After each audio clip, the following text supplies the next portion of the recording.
Everyone is here tonight except for Emily Bentley and Mayor Engen. And we have minutes from 2 meetings, but they're actually not ready. So they're on the agenda, but they didn't get linked in Sire. Is that correct? Okay, so we will have the July 25th and August 1st minutes at a later meeting. Let's schedule the committee meetings for this week. Ms. Rabine? Thanks. Let's see, the committee meetings are being held this coming Wednesday. That's the 10th of August, and here we go. Administration and Finance will start us off at 9:40 in the morning till 9:55. Budget Committee will meet from 10 o'clock to noon. Parks and Conservation meets from 12:55 to 1:30.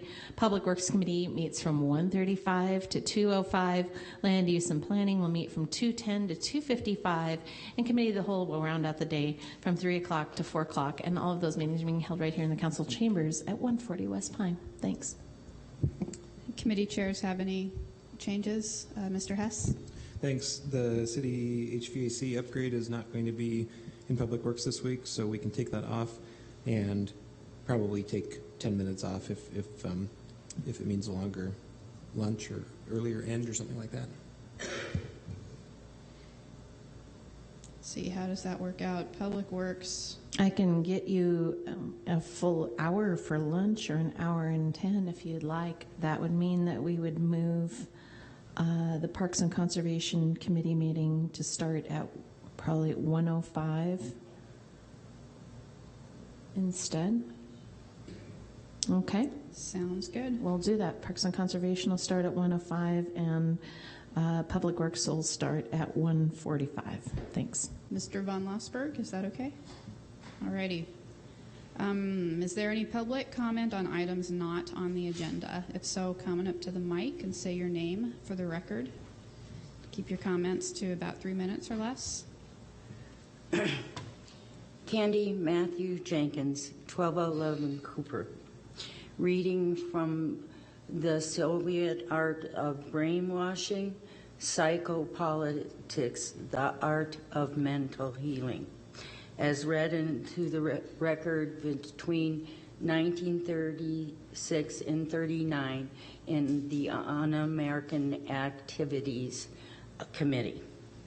In order to induce a deep state of hypnosis in an individual, a group, or a population, an element of terror must always be present on the part of those who would govern. The psychiatrist is amply suited to this role, for his brutalities are committed in the name of science and are inexplicably complex and entirely out of view of human understanding. A sufficient popular terror of a psychiatrist will in itself bring about insanity on the part of many individuals. A psychopolitical operative should at all times insist that these treatments are therapeutic and necessary. He can, in all of his literature and his books, list large numbers of pretended cures by these means. But these cures need not actually produce any recovery from the state of disturbance, as long as the psychopolitical operative or his dupes are the only authorities as to the difference between insanity and sanity.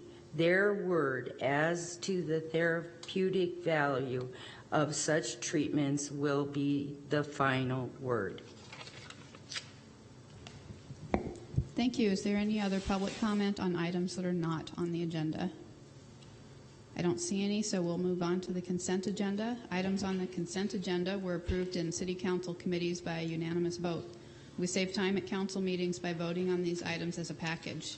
The city clerk will read the list aloud so citizens watching on MCAT will know what is on the consent agenda. We'll invite community comment on these items before we vote. Ms. Rabine? Thanks. Tonight's consent agenda has 5 items, and the first is to approve claims totaling $695,286.99 for checks that are dated tomorrow, August 9th, 2016, and ratify a check issued in the amount of $105,498.88 for a grand total of $800,785.87. Number 2 is to approve and authorize the mayor to sign addendum number 1 to the dewatered biosolids management agreement with EcoCompost, adding an automatic monthly renewal clause. Number 3 is to adopt a resolution relating to pooled special sidewalk, curb, gutter, and alley approach bonds, Series 2016, ratifying the sale thereof and confirming certain matters thereto, confirming the pledge of the city's revolving fund, creating special sidewalk, curb, gutter, and alley approach sinking fund, and prescribing covenants of the city for the security of the holders of the Series 2016 bonds.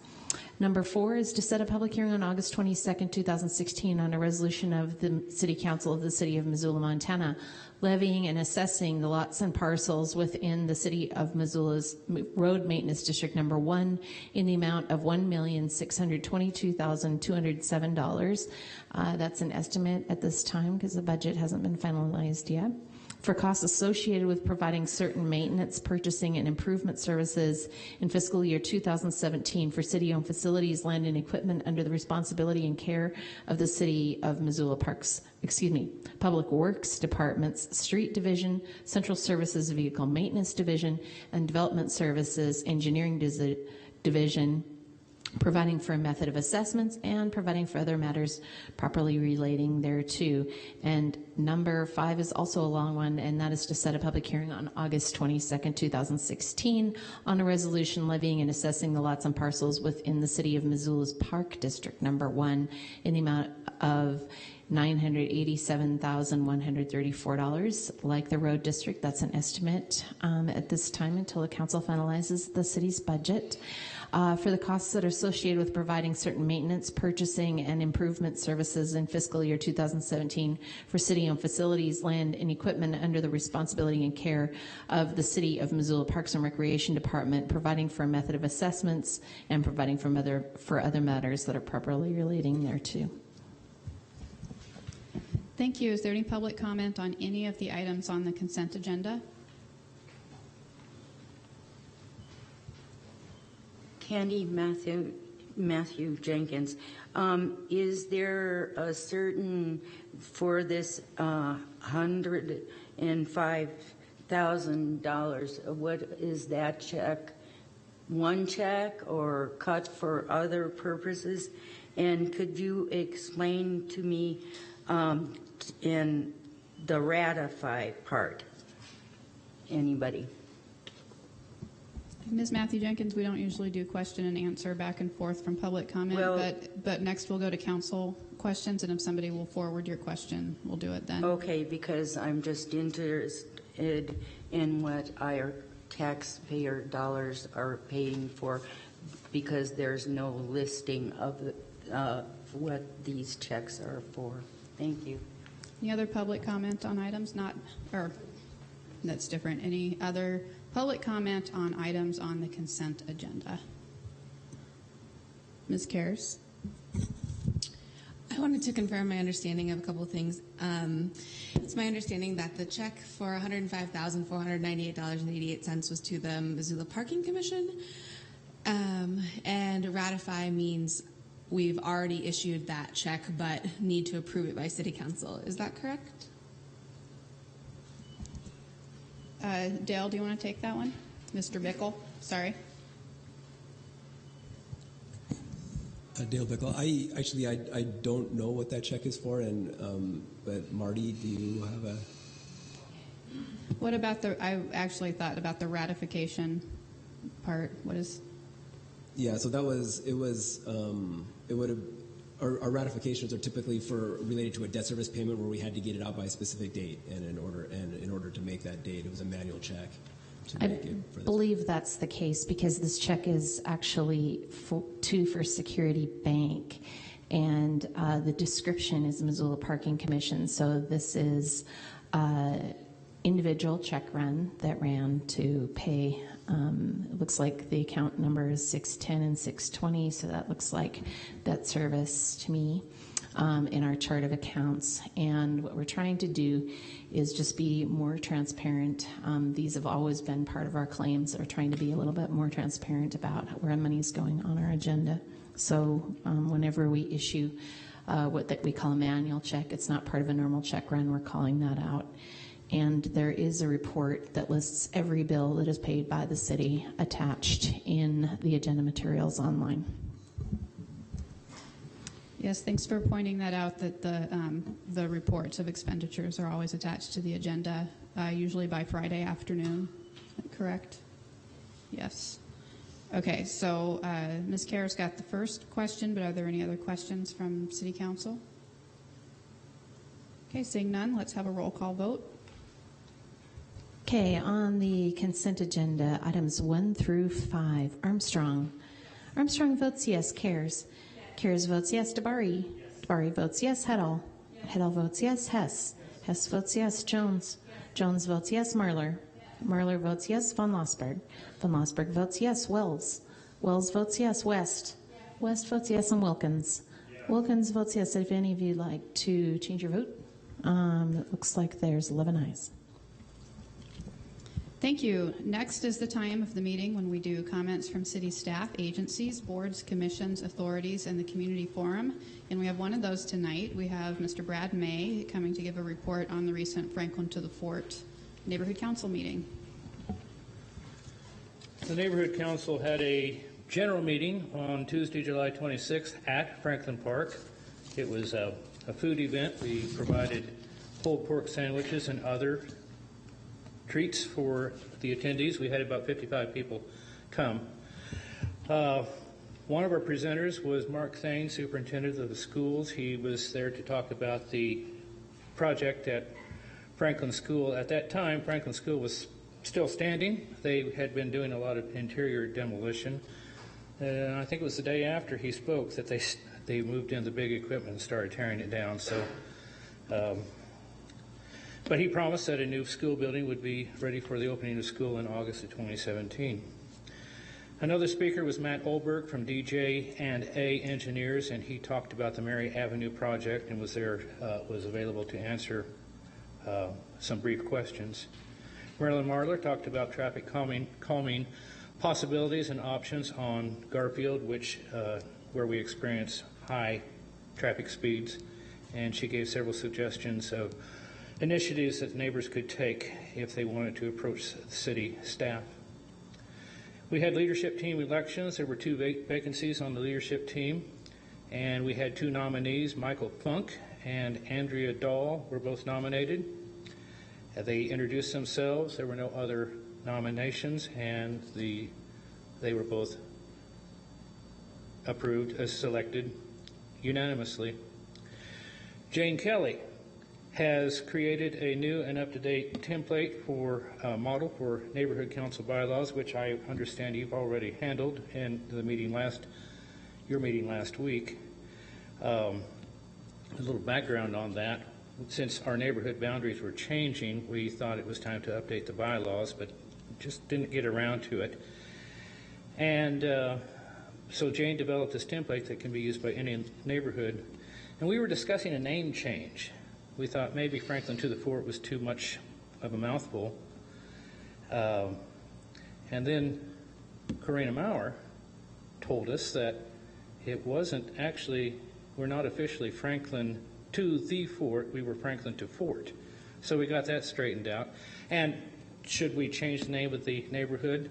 We decided for historic and nostalgic reasons to stay with Franklin to the Fort. The document was vetted by our city attorney, Mr. Nugent, and then you approved it, and then we added one amendment that specifies that positions and duties of the leadership team officers will be reviewed annually.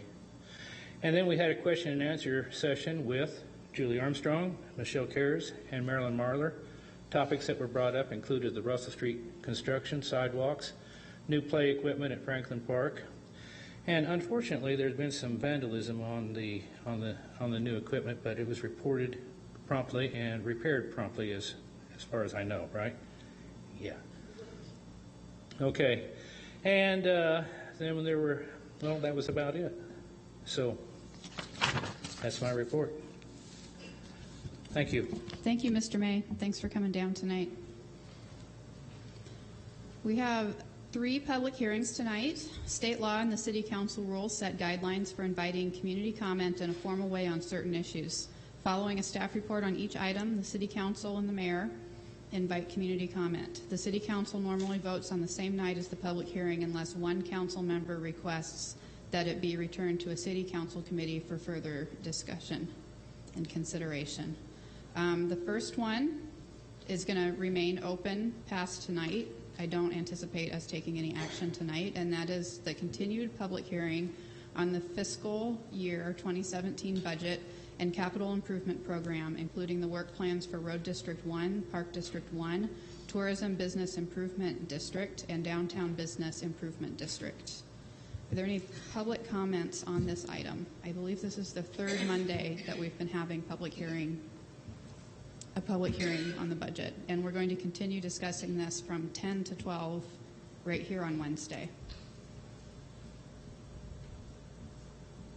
Okay, I don't see any comments on that, so I'm not closing that public hearing. It stays open until we take action on it, which might be next Monday.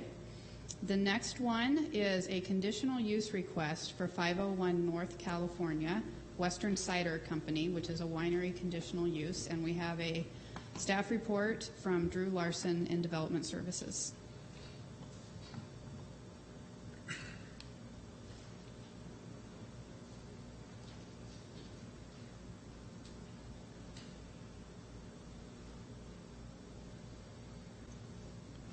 I may not have an actual presentation. Marty, any thoughts, suggestions?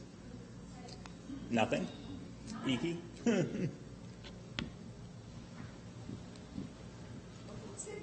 know how to turn it on. That's all I've got. That's it.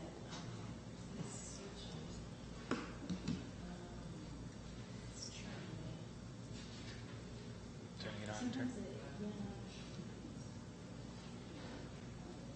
there's a thing in here that some people to not unplug and so I'm going to unplug it.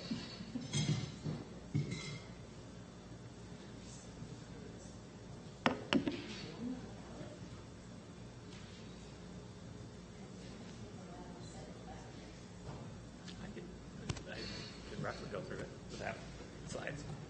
It's nice to see the renderings. Okay. Because it will, what it's doing is it's searching for a home. I'm just going to turn it on. Yeah. Okay. No presentation this evening. You just get to listen to my... I will do my best without visual aids. So, Drew Larson, Development Services, and tonight we're discussing a request from Western Cider, represented tonight by the owners John Clarenbach, Matt LaRubio, and Michael Billingsley, for a winery conditional use, which includes a cider production facility for property located at 501 North California. That's the property as you're going north across the California Street Bridge. It's right when you get to California Street. It's the building right on your left. It's an old Baki tire building. Most recent use was a canoe manufacturing. So, not sure if you know it. I hope you do. Let's see here. The property is located within Ward 1 and the Northside Westside Neighborhood Council. The property is zoned C1-4 Neighborhood Commercial, and a cider production use is not identified in Title 20. But Title 20 states that the city planning director is authorized to determine the most similar use. Montana Code Annotated lists cider production under the wine definition table, and cidery requires the same license as a winery. Therefore, cider production is classified as a winery industrial use, which is a conditional use in this zoning district. Properties to the east include residential, Missoula youth homes, and other multifamily, and to the north and west are commercial and industrial uses, including mountain water, auto service stations, retails, offices, those types of things along West Broadway. Our Missoula City Growth Policy 2035 recommends a land use designation of urban center. The applicable vicinity plan is the 2006 Joint North Side West Side Neighborhood Plan, which also recommends a land use designation of city center. Both plans are consistent and recommend continued commitment to the renovation of Missoula's urban core by promoting a mix of uses that contribute to the vitality of downtown. So the applicants intend to lease a portion of the subject property, and what they intend to do is lease the east half of the portion and the main floor of the existing building, minus there's a old two-car garage on the very north end of the building and driveway approach that leads up to that. That'll be maintained by the current occupant and owner for their use. Potentially, Western Cider could expand into that, but at this time, it's the very north end of the site is excluded, except for there is a driveway to a loading bay, which is also on the north side, and that will be used by the applicants. So a majority of the property is currently gravelled with a few areas that are paved with concrete as well. So skipping that one. So the cider operations will occupy a majority of the existing main floor of the structure and include cider production and storage area, accessory office, and customer service area. The customer area will include 40 seats in the customer area, and there will be 4 employees at peak time. So the seats is important because Title 20 calculates parking for a cidery production or winery as 1 off-street parking space per 40 seats. And so that would be 10 off-street parking spaces required, plus they're going to have 4 employees at peak time, so that their requirement is 12 off-street parking spaces. However, Title 20 allows a 110% parking credit based on the most recent use, regardless of the parking is actually provided. So the most recent use was the canoe manufacturing business, which required 1 off-street parking space per employee. And based on development services calculations, the previous use required 6 off-street parking spaces. So with the 110% credit, the total off-street parking requirement is calculated by subtracting the credited 6 parking spaces required for the previous use from the 12 parking spaces required for the new use, resulting in 6 off-street parking spaces required for Western Cider. So, as noted earlier, the applicants intend to use the east half of the subject property and a portion of the main floor. The site plan indicates only 5 off-street parking spaces, including 1 ADA, which is less than the calculated requirement. But the applicants propose to use a long-term bicycle parking reduction to reduce the required motor vehicle parking by 1 space. The reduction found in Title 20 allows a replacement of 1 motor vehicle parking space by adding 8 additional long-term bicycle parking spaces. That's 8 over the requirement. If we had the site plan, their proposed location of the long-term bicycle parking does not meet the Title 20 standards. However, condition of approval number 1 says that the application and project must meet Title 20, and so they'll need to relocate that bicycle parking to meet the off-street location. Landscaping, it is required for 15% general on-site landscaping. The development area is 15,160 square feet, which requires 2,274 square feet, and the applicants propose 2,554 square feet. It's a lot of numbers. They're meeting the general 15% requirement.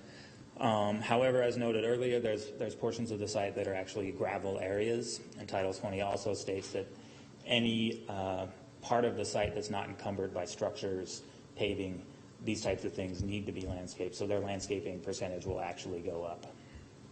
Let's see here.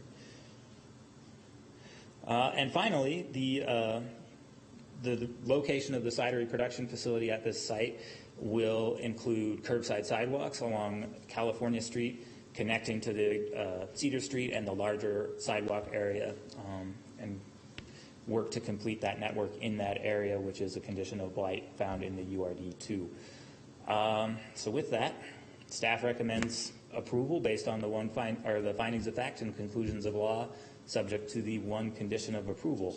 And I believe, well, the applicants generally had a list of pictures that they went through as well, but unfortunately we can't say it. I don't know if you guys would like to step up, say anything. Yeah, hold on. Yeah, I usually ask for that. So this is when we usually invite the applicants or their representative to come up and say something, and I'm sorry that we aren't able to show pictures because those were quite attractive, but if you'd like to say something, come on up to the microphone. You don't have to. You look good. They're signaling. Let the record show that they're indicating they're okay. Okay. All right. Do we have any public comment on this proposal for a conditional use request? Ms. Matthew Jenkins. Candy Matthew Jenkins, and this is not intended to be against these gentlemen at all. I want on the record a standing opposition to roads and streets of Montana being filled with alcohol. That's what we have. It seems on every block, every other block, there's a winery, a distillery, a brewery, and I guess we've earned the honor of being one of the most drunkest cities in Montana. And I'm opposed to that. My children used alcohol as their introduction drug, as many children or young people do. Beer, wine, whiskey, vodka, whatever it was. And that's what we're creating in Missoula, a town known for alcohol. And so I want a standing opposition. And these young men here have nothing to do with this. They want to start a business. Too bad it's alcohol again and again. And I'm sorry for that. And I hope they understand that they are contributing to the delinquencies of minors, the children of Missoula. Is there any other public comment? Okay, seeing none, I'll close the public hearing and we'll go to City Council questions. Mr. DeBari. Drew, I have a couple of questions for you, I think. I'm remembering back to the presentation at OUP. There was a section of the riverfront sidewalk that crossed this property. Does that sound right to you? I'm trying to remember because there's the cul-de-sac there at the end of California Street. It would have been on the southwest corner. Yeah. I was just wondering if there was an easement for that, for the sidewalk. The good news is I can see my slide. There is a portion of the sidewalk that will cross it, and construction of that will require an easement at the time of building permit. Okay, and I have one more question. So I know that they're only going to be leasing a portion of the building. If they were ever to expand, they would have to come back in for an additional conditional use permit, and then parking would be also have to be generated off of the use that's happening in that expansion, correct? So any expansion, save for a one-time 500 square foot or 5% expansion, would require new conditional use. So if they were to move their cider production facilities into the basement, expand their customer area, all of that stuff would be looked at, parking, landscaping, everything like that. Ms. West. So since I have a slight obsession with the X-protected by levee areas of our town, I just wanted to confirm that this property is outside of that area in its entirety. And I was also wondering if there would be any restrictions on expansion into the basement because of its proximity to X protected by levee. I do not know the floodplain regulations that well. As it is an existing structure, I don't know. I'm sorry. So floodplain administrator review wasn't required because it's not construction or remodel or anything? We actually, as a city, do not manage or regulate the X protected by levee. As I understand it, that was in front of council a year and a half ago or so, and council decided to not enforce the X protected by levee. I was just curious about, a lot of times the conditional use requests go out for agency review, and that didn't include the floodplain administrator, just as a matter of course, regardless of whether it was X protected by levee or something else. No, it did not include the floodplain administrator. Okay. Okay, Ms. West, did you have a follow-up?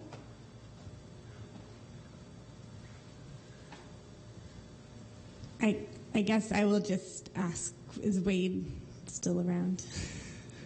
Because it looks like a small portion of the property might be in the X protected by levee. We are actually, the Development Services is sans a floodplain administrator right now. However, Anita McNamara has served as that before, and I believe she's reviewing it. So at the time of building permit, it will be reviewed. Okay. Ms. Cares. That's not a question. I have one comment. No comments. Fine. Until we have a motion on the floor, and this is in probably LUP, and who is the co-chair? Mr. DeBari. You ready for the motion? I'm ready if you're ready. Absolutely. So I move to approve a conditional use request for a winery from Western Cider in the C1-4 Neighborhood Commercial Zoning District at 501 North California, in accordance with Missoula City Zoning Ordinance Title 20, Sections 20.10020D and 20.85070, based on the findings of fact in the staff report and subject to the conditions of approval. Thank you. That motion is in order. Are there any comments on that motion? Ms. Cares? Page 9 of one of the supporting material applications, which is available in SIRE, shows that like a quarter of the property is in X protected by levee. I just wanted to share that material was available for council members, maybe for future follow-up. I also wanted to comment on this project. I'm really happy to support the motion. I think that hearing from the applicants last Wednesday about what they went through to find a location in our community to become entrepreneurs within city limits showed a lot of heart and determination, and I look forward to them succeeding in their business with that same heart and determination. And I look forward to supporting the motion. Mr. Von Lassberg? Thanks. Supportive of the motion as well. Appreciated the background about the project and the owners at the committee meeting. Welcome to Ward 1. Look forward to the project. I also wanted to comment briefly. Ms. Matthew Jenkins raises issues that we should all be concerned about, and I think we're all appreciative of the seriousness of those, and it's not a perfect answer, but I wanted to also comment on the additional sort of above and beyond focus on bike parking that will be available, and I'm pretty confident that this will be a facility that there's a lot of bike traffic too, which will be nice. And we recently just had, as I think most people have tracked in the news, Uber launched within the city and is available. I think there's a few drivers, and that will likely grow. And I'm certainly aware from many communities of people using Uber to complement. We have a very small taxi service here, and it's a good way to get home safely without driving. So, Ms. Jones? Thanks, Michelle and Brian, for those comments. And I just wanted to add, we heard a presentation on Wednesday, and the applicants spoke at length, and I really appreciated their approach to how they were ultimately decided on this property and all of their outreach to the neighbors in that area. I think it's a great approach to creating a solid grounding for their business and creates a lot of good community ties. So thank you for all of the work you guys did setting this up. Mr. DeBari? I'm also in support of this motion. I appreciate the fact that you guys are growing the apples for your cider locally, and I totally support your contribution to the ag economy here locally, and I'm looking forward to seeing your business up and running. All right. I want to echo those comments about value-added products from local agriculture. It's pretty exciting to see that. Okay, Mr. DeBari? I guess I'll ask one additional question prompted by Ms. Matthew Jenkins. Will you be serving non-alcoholic cider? Juice. Plenty of fresh juice. Juice. Thanks. The applicant said plenty of fresh juice will be served as well. How about apple chips? Okay, maybe. All right, I'm excited about this project. It's nice that something will go into that spot. It's on one of my bike routes, and I've just felt a little sad recently just seeing it languish there, and it'll be nice to see it become a real place. So thanks. I think that we are ready to vote with a roll call vote. Ms. Rabine? On the motion to approve the conditional use permit, Cares. Cares votes yes. DeBari. DeBari votes yes. Heddle. Heddle votes yes. Hess. Hess votes yes. Jones. Jones votes yes. Marler. Marler votes yes. Von Lossberg. Von Lossberg votes yes. Wells. Wells votes yes. West. West votes yes. Wilkins. Wilkins votes yes. And Armstrong. Armstrong votes yes. Would anybody like to change your vote? That is 11 ayes. All right. What is that noise? Oh, okay. Well, then we'll just ignore it. Okay. We have another public hearing, and the last public hearing of the night is a resolution levying annual assessments for Street Maintenance District Number 1. I don't think there's a staff report on this. That we've also been holding this. Oh, Marty. There is. I thought you were going to fix the projector, but wonderful. No, I don't have any PowerPoint, and I don't think there is any for the remainder of the evening. Okay, so we have a staff report from Marty Rabine. Hi. I'm Marty Rabine. I'm your city clerk, and I'm here to talk to you a little bit tonight about the assessments for Street Maintenance District Number 1. And I didn't get to talk to the new council members in committee, but I thought you might find it interesting to know that this district has been around since 1909. It started out as a sprinkling district in the downtown area to calm the dust in our streets before they were paved. And over the years, it's evolved into a district that pays for extra street sweeping and rubbish removal from garbage cans that are located downtown. And so the city contracts with the Downtown Business Improvement District for the rubbish removal. There's a lot more than the 24 cans that this particular district takes care of, because the BID has added lots of trash cans as well as recycling cans downtown. All of that is the good work of the Business Improvement District, but this takes care of the original 24 cans that existed before the BID was formed. The Street Maintenance District does the extra street keeping or street cleaning services largely in the spring to autumn months. And this year we are looking at an overall increase in the district of, I think it came to less than $200, or yeah, it was like $200. So let's call it even. From fiscal year 2016 to 2017. So overall, what we're looking at is the assessments to be a total of $60,188 for this coming fiscal year. If you have any questions, I'm right back over there. Thanks. Right. Are there any public comments on this item?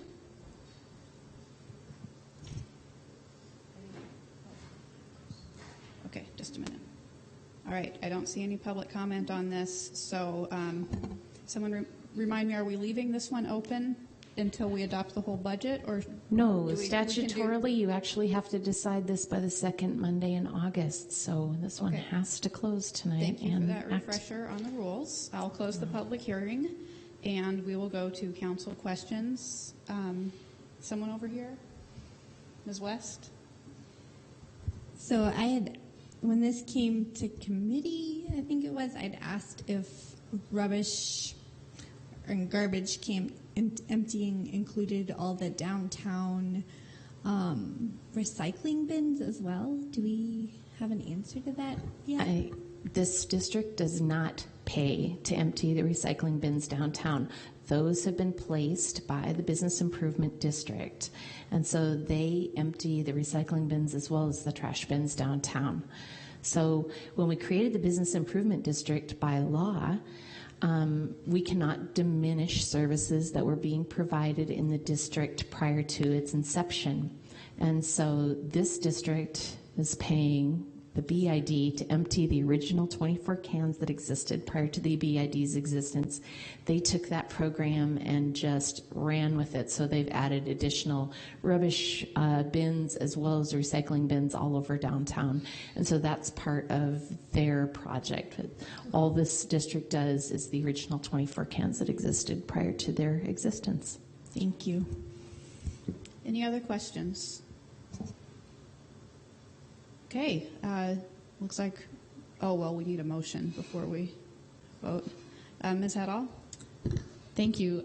I recommend that the council adopt a resolution levying a special assessment and tax on the lots, pieces, and parcels of land situated within Street Maintenance District Number 1 of the City of Missoula, Montana, generally located in the downtown area, in the amount of $60,188 for the purpose of defraying the cost of flushing and removing street rubbish from streets and avenues in the district during the fiscal year 2017. Thank you. Your motion's in order. Is there any discussion? Okay, we're ready for a roll call vote. On the motion, DeBari votes yes. Hadall votes yes. Hess votes yes. Jones votes yes. Marler votes yes. Von Lossberg votes yes. Wells votes yes. West votes yes. Wilkins votes yes. Armstrong votes yes. And Cares votes yes. Would any of you like to change your vote? It's 11 ayes. Time for general comments of City Council. Let's start with Mr. Wells.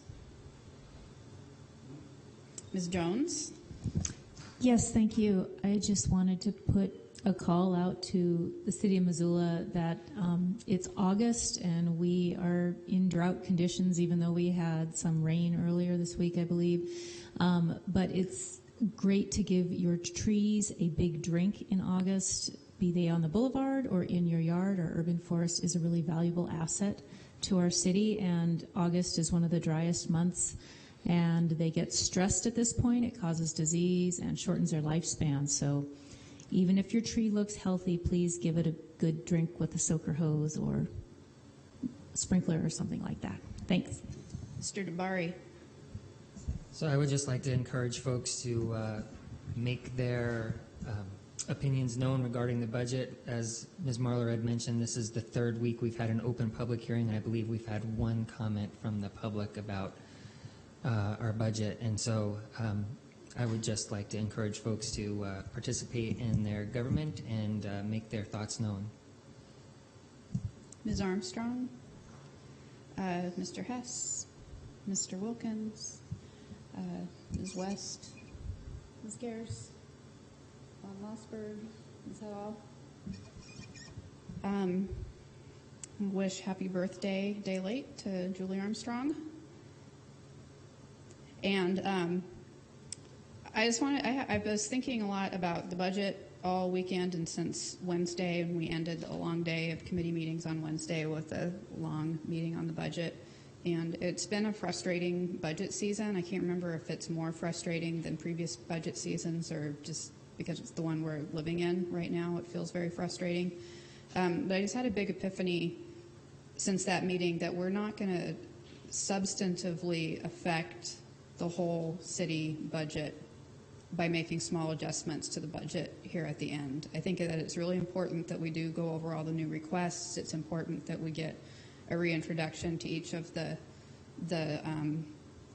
departments and how their departmental budgets work, but it's just not the place where we can affect how the budget gets spent. It takes the administration months to put that budget together with all the department heads, and I think Mr. DeBari has described it as a juggernaut, the juggernaut of the city.